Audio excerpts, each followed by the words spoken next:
എല്ലാവർക്കും പുതിയ വീഡിയോയിലേക്ക് സ്വാഗതം. ഇന്ന് നമ്മളൊരു സ്പെഷ്യൽ റെസിപ്പിയാണ് കേട്ടോ ചെയ്യുന്നത്. വെജുകാർക്കും നോൺ വെജുകാർക്കും എല്ലാവർക്കും ഒരേപോലെ ഇഷ്ടപ്പെടുന്ന ഒരു കറിയാണ് നമ്മളിത് തയ്യാറാക്കുന്നത്. അതെന്താണെന്നല്ലേ, അത് നമുക്ക് വീഡിയോ കാണാം. അതിനു മുമ്പ് നിങ്ങളുടെ ചാനൽ ആദ്യമായിട്ടാണ് കാണുന്നതെങ്കിൽ സബ്സ്ക്രൈബ് ചെയ്യുക. നിങ്ങളുടെ സപ്പോർട്ട് തുടർന്നും ഉണ്ടാവണം. അപ്പോൾ നമുക്ക് വീഡിയോയിലേക്ക് പോകാം. നോൺ വെജിന്റെ അതേ ടേസ്റ്റിൽ നമുക്കൊരു വെജ് കറി തയ്യാറാക്കി എടുക്കാമെന്ന് പറഞ്ഞില്ലേ. അപ്പം നമ്മൾ അതിനെടുത്തിരിക്കുന്നതാണ് നമ്മുടെ സോയാ ചങ്ക്സ്. ഇത് ഞാൻ നന്നായിട്ട് കഴുകി ഒരു 15 മിനിറ്റ് ചെറു ചൂടുവെള്ളത്തിൽ ഉപ്പിട്ടിട്ട് അതിനകത്ത് കുതിർത്ത് വെച്ചിരിക്കുന്നതാണ്. അങ്ങനെ തന്നെ ചെയ്യണം കേട്ടോ. അപ്പം നമ്മളിന്ന് വളരെ ഈസി ആയിട്ട് പെട്ടെന്ന് എങ്ങനെ ഉണ്ടാക്കിയെടുക്കാന്നാണ് നോക്കുന്നത്. അപ്പം ഞാൻ കുക്കറിലാണ് നമ്മുടെ കറി ഇന്ന് തയ്യാറാക്കുന്നത്. നമുക്ക് രാത്രിയിലോ എപ്പം വേണമെങ്കിലും പെട്ടെന്നൊന്ന് തയ്യാറാക്കി എടുക്കാനായിട്ട് വളരെ എളുപ്പമായിരിക്കും കേട്ടോ. ഈ രീതിയിൽ നിങ്ങളൊന്ന് ചെയ്ത് നോക്കുക. അപ്പോൾ അതിനുവേണ്ടി ഞാനൊരു കുക്കർ അടുപ്പത്ത് വെച്ചിട്ടുണ്ട്. നമുക്ക് അതിലേക്ക് കുറച്ച് വെളിച്ചെണ്ണ ഒഴിച്ചു കൊടുക്കാം.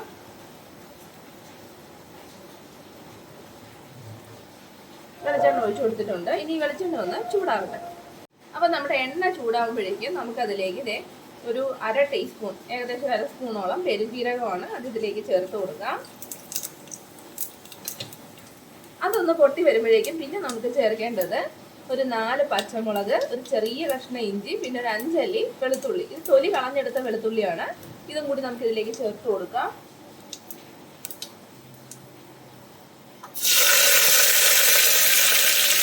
ഇതിന്റെ പച്ചമണം മാറുന്നത് വരെ നന്നായിട്ടൊന്ന് വഴറ്റിയെടുക്കാം. കുറച്ച് കറിവേപ്പില കൂടി ഇട്ട് കൊടുക്കാം. നമ്മൾ കടുക് വറുക്കുമ്പോൾ കുറച്ചും കൂടി കറിവേപ്പില ഇടും കേട്ടോ. ഇപ്പൊ ഇച്ചിരി കുറഞ്ഞാലും കുഴപ്പമൊന്നുമില്ല. അപ്പോൾ ഇതിന്റെ പച്ചമണമൊക്കെ മാറി ഒരു മുരിഞ്ഞൊരു സ്മെല്ല് വരുന്നുണ്ട്. ഇനി നമുക്ക് ഇതിലേക്ക് ചേർത്ത് കൊടുക്കേണ്ടത് സവാളയാണ്. 2 മീഡിയം സൈസ് സവാളയാണ് ഞാൻ എടുത്തിരിക്കുന്നത്. അതേപോലെ തന്നെ ഇത് 2 തക്കാളിയാണ്. അപ്പോൾ ആദ്യം നമുക്ക് സവാള ചേർത്ത് കൊടുക്കാം.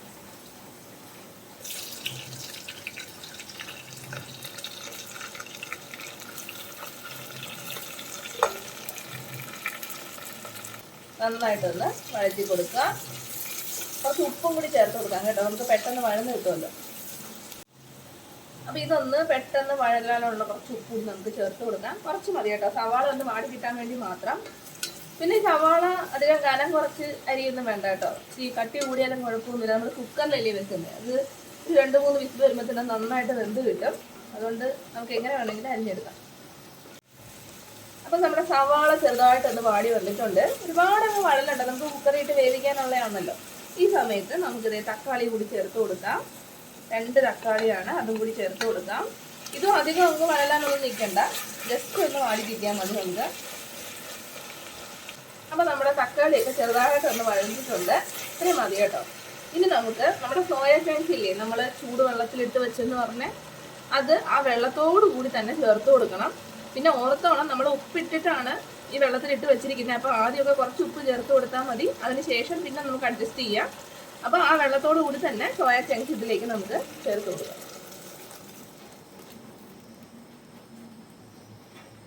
ഇത് നമുക്കൊന്ന് ഇളക്കി കൊടുക്കാം.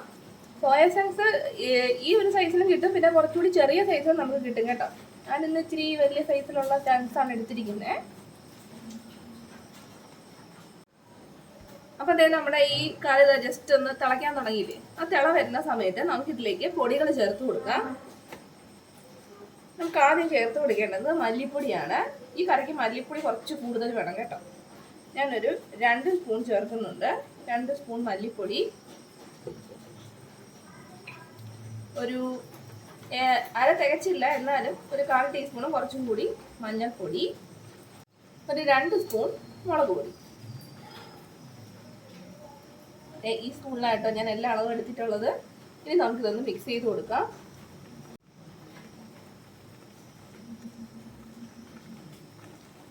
നന്നായിട്ടൊന്ന് ഇളക്കി കൊടുക്കാം.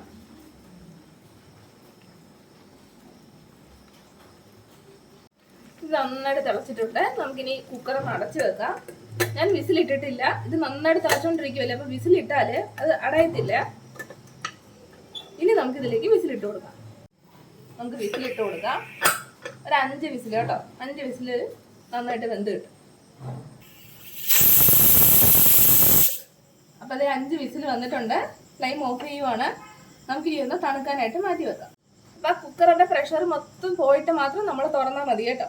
അപ്പോൾ ആ സമയം കൊണ്ട് നമുക്ക് ഇതൊന്ന് കടുക് വറുക്കണം. അതിന് വേണ്ടിയിട്ട് ഞാൻ ഒരു പാൻ അടുപ്പത്ത് വെച്ചിട്ടുണ്ട്. അത് ചൂടാവുമ്പോൾ നമുക്കതിലേക്ക് കുറച്ച് വെളിച്ചെണ്ണ ഒഴിച്ചു കൊടുക്കാം. പാൻ ചൂടായിട്ടുണ്ട്, നമുക്കതിലേക്ക് വെളിച്ചെണ്ണ ഒഴിച്ചു കൊടുക്കാം. ഇത്രയും മതിയാവും. അപ്പോൾ നമ്മുടെ എണ്ണ ചൂടായിട്ടുണ്ട്, നമുക്കതിലേക്ക് കടുക് ഇട്ട് കൊടുക്കാം.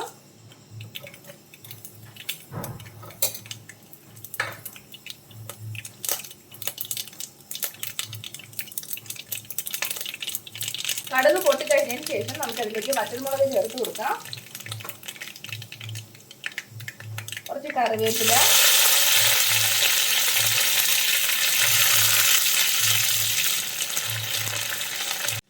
ഇനി ഇതിലേക്ക് നമുക്ക് ചേർക്കേണ്ടത് ചെറിയ ഉള്ളിയാണ്. ഏകദേശം ഒരു അധികം ചെറുതല്ലാത്ത ഒരു 6 ചെറിയ ഉള്ളിയാണ് ഞാൻ എടുത്തിരിക്കുന്നത്. അത് നമുക്ക് ഇതിലേക്ക് ചേർത്ത് കൊടുക്കാം.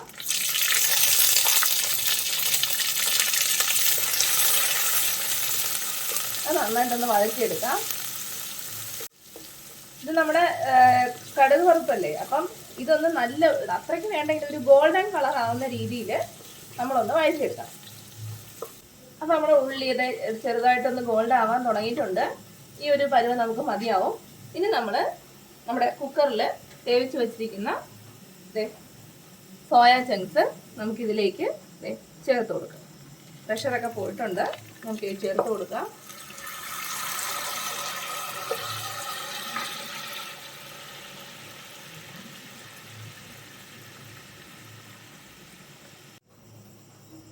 ഇനി ഇതൊന്ന് ഇളക്കി കൊടുക്കാം.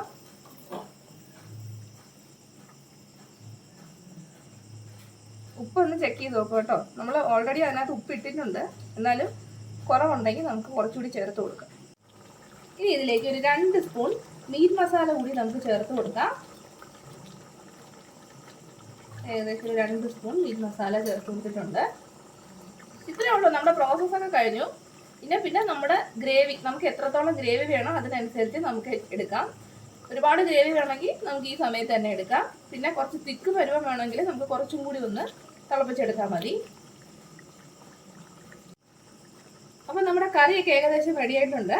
ഇനി വേണമെങ്കിൽ ഓപ്ഷനിലാണ് കേട്ടോ, നിങ്ങൾക്ക് ഇഷ്ടമുണ്ടെങ്കിൽ മാത്രം ചേർത്താൽ മതി. ഒരു 3/4 ടീസ്പൂൺ കുരുമുളക് പൊടി കൂടി നമുക്ക് ചേർത്ത് കൊടുക്കാം. നമ്മുടെ എരിവിനനുസരിച്ച് ചേർത്താൽ മതി കേട്ടോ. വേണമെങ്കിൽ നമുക്ക് ഈ സ്റ്റെപ്പ് സ്കിപ്പ് ചെയ്യാം. ഒരു പ്രത്യേക ഫ്ലേവറാണ് കുരുമുളക് ചേർക്കുമ്പോൾ. നമ്മുടെ കറിയൊക്കെ എണ്ണയൊക്കെ നന്നായിട്ട് തെളിഞ്ഞു വന്നിട്ടുണ്ട്. അപ്പം ഈ കറി കണ്ടാൽ നിങ്ങൾക്ക് അറിയാമല്ലോ, വെജാണെന്ന് നമുക്ക് തോന്നില്ല. വല്ല ബീഫോ മട്ടൻ്റെയോ ഒക്കെ പോലെ തന്നെയായിരിക്കും നമുക്ക് തോന്നുന്നത്. ടേസ്റ്റും അങ്ങനെ തന്നെയാണ്. സോയ ചങ്ക്സ് ഇല്ലെങ്കിൽ ഗ്രേവി ആണെങ്കിൽ തന്നെ നമുക്ക് നോൺ വെജിൻ്റെ അതേ ടേസ്റ്റ് തന്നെയാണ് കേട്ടോ. അപ്പോൾ എല്ലാവരും മറക്കാതെ ചെയ്ത് നോക്കണം. വീഡിയോ ഇഷ്ടപ്പെട്ടെങ്കിൽ നിങ്ങൾ ചാനൽ സബ്സ്ക്രൈബ് ചെയ്യുക. പുതിയൊരു വീഡിയോയുമായി നമുക്ക് വീണ്ടും കാണാം. അതുവരെ ബൈ ബൈ.